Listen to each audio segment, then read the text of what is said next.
അന്തിക്രിസ്തു. ഒരാൾ ഇറുക്കുമാരി, the notorious Saint. നീ കണ്ടതെന്താണെന്ന് പറ. സ്റ്റീഫൻ നമ്മൾ ഉദ്ദേശിച്ച ആളല്ല. 100-200 ആനകളെ കൊന്ന് കൊമ്പ് കടത്തിയ ഒരു കാട്ടുകൊള്ളക്കാരനുണ്ട്.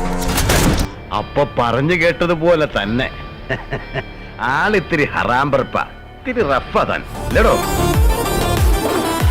അച്ഛനെ അവര് ചെറിയ ടീമല്ല, കിടിലൻ ടീമാണ്. വേറൊരു കാര്യമുണ്ട് ഏട്ടാ, പറഞ്ഞാ വിശ്വസിക്കും.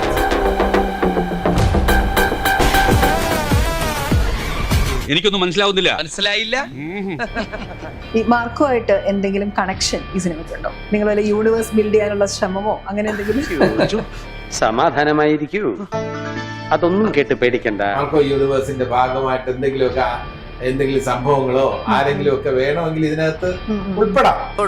ഇതൊക്കെ എന്ത് ദ്രോഹാടോ, സത്യം നമുക്ക് രണ്ടു കൂട്ടർക്ക് അറിയണല്ലേ. കാട്ടാളൻ സിനിമയിൽ ഉണ്ണിമുഖം തന്നെ സർപ്രൈസ് ക്യാമിയ കാണുമെന്ന് കുറച്ച് ദിവസമായി ഒരു കരക്കമ്മയുണ്ട്.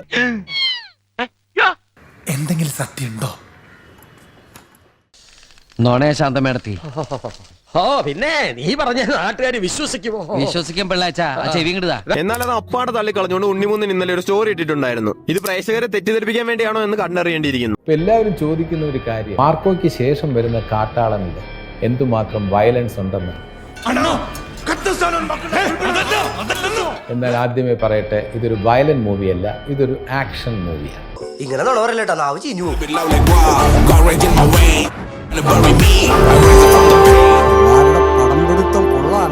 പിന്നെ കലകികളെന്നില്ലേ? നിങ്ങൾക്കിത് ഹറാമായിരിക്കും, എനിക്കിത് ഹലാല.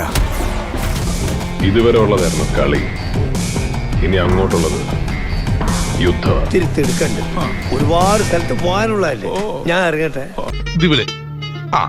അതിന്റെ എല്ലാ വിരലുകളും